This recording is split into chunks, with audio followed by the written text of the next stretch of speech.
Jail में sex workers आते हैं?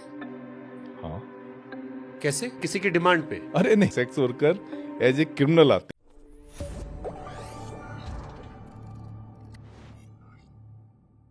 जेल में सेक्स वर्कर्स आते हैं? हाँ, कैसे? पुलिस पकड़ती है उनको तो जेल में आते हैं। नहीं, किसी की डिमांड पे।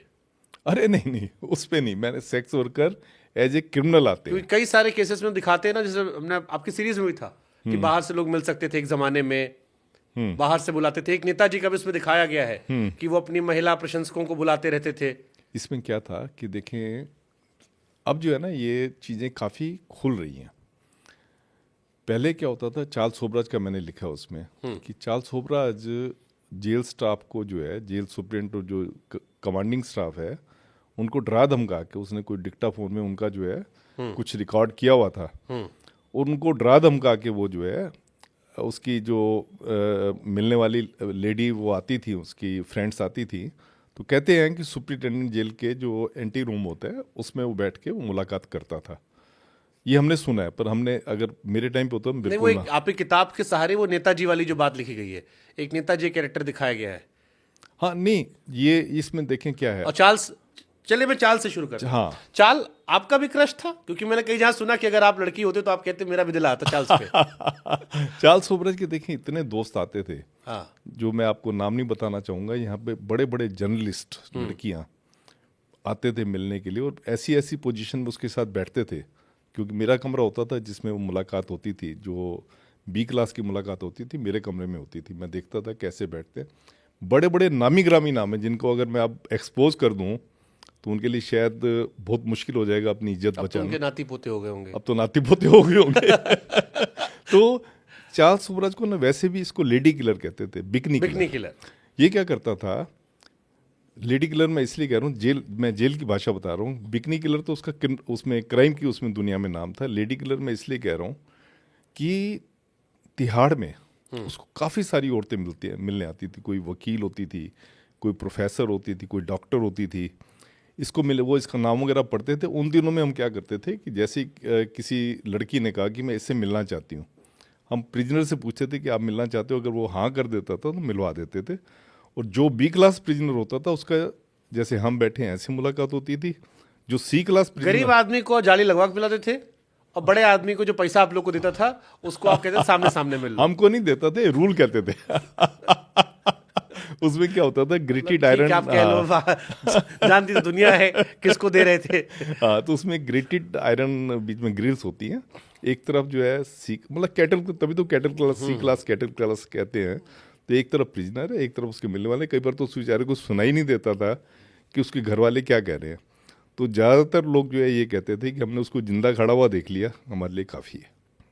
सही सलामत। हाँ, सही सलामत है। तो ये बी क्लास वाले में, तो चार्ल्स सोबराज वाला फिर मेरा सवाल, हाँ। आपको मेल क्रश था उसमें?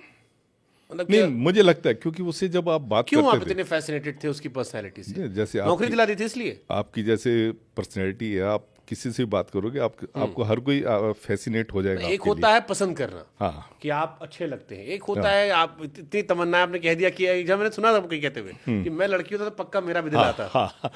देखिए क्या है, एक तो उसका बात करने का ढंग बड़ा वो अलग सा था, बड़ा स्मार्टली बात करता था, बहुत स्मार्टली बात करता था। प्लस तो मैंने वो, बुढ़ापे की भी उसके इंटरव्यूज देखे अच्छे। हाँ, अभी भी। अभी भी जो मैं आपको बताऊं, जो नेपाल से जो छूटा है, तो नेपाल का जो डीजी पुलिस था, उसकी लड़की से शादी की, 35 साल की लड़की है। जबकि ये जबकि ये अब बस 80 साल का हो गया है। 35 साल की लड़की से शादी की है, पैरोल पे बाहर गया था, और अब बच्चा भी है एक उससे। अब दोनों रह रहे हैं बाहर जाके। तो इसका फैसिनेटिंग ये था कि एक तो इसकी हेल्पिंग नेचर थी। आप देखें किसी भी उसके प्रत्यक्ष उदाहरण आप है। प्रत्यक्ष उदाहरण मैं हूँ।